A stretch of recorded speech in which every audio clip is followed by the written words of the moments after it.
We start by attaching the burette clamp on the lap stand. After we find the right height, we can gently screw it to the right.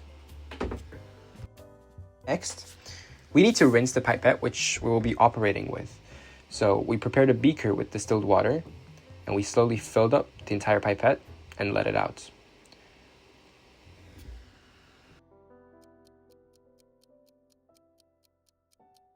As we can see, we have a prepared 1 molar HCl acid solution in a volumetric beaker. To fill up the pipette, we first press the A button and press the balloon. Next, we have prepared a clean Erlenmeyer beaker, in which we're going to fill the HCl solution in with a pipette. The green balloon is shown, squished with pressing the A button and push the balloon inside. And the pipette is submerged into the volumetric beaker, and the S button is pressed to suck the fluid out of the beaker into the pipette. We try to do it at a constant flow rates. As we approach the end, we make sure the fluid is on the meniscus. Next, we can find the E button, which stands for ejection, and all the fluid that is in the pipette can be ejected into the prepared Erlenmeyer flask.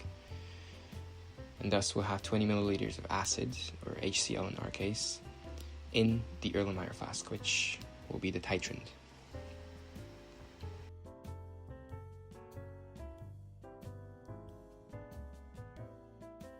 Next, we're going to add 2 to 3 drops of indicator, in our case phenolphthalein, which changes at around pH 8.7. Since we're doing acid-base titration, we're observing the point of neutrality. This should do fine.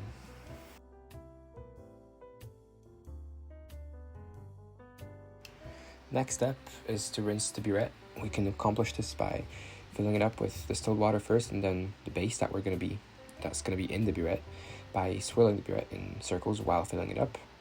And swirl around for a little bit to make sure all the sides are clean from impurities, and then we can disperse it into the sink, also swirling it around, making sure there's no other impurities in the burette except for the base that's going to be in it anyway.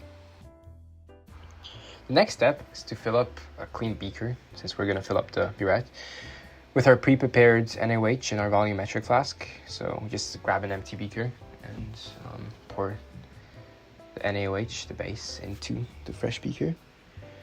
And we also prepare a clean funnel, which we're going to place on top of the opening of the burette, which is going to enable us to pour it precisely without any fluid getting out. We ensure that the valve of the burette is closed, so the fluid doesn't flow out immediately. And we can start filling out the burette. It is important that the burette is placed in a way so that the meniscus is on the eye level and that we don't really exceed it. We pour it slowly so that the funnel doesn't get filled too quickly, so it doesn't overflow.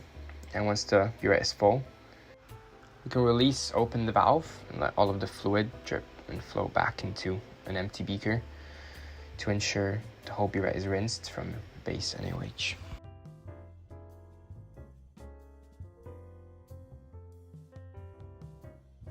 Following the rinsing of the burette with our chosen base, in this case sodium hydroxide, the next step will be to fill up the burette with sodium hydroxide at above or below the 0 mark. This is done at eye level, and in this case we put the burette with the burette clamp in a sink. But can be done on any type of surface that's at eye level. The most important thing to notice is that you never fill up the burette above eye level.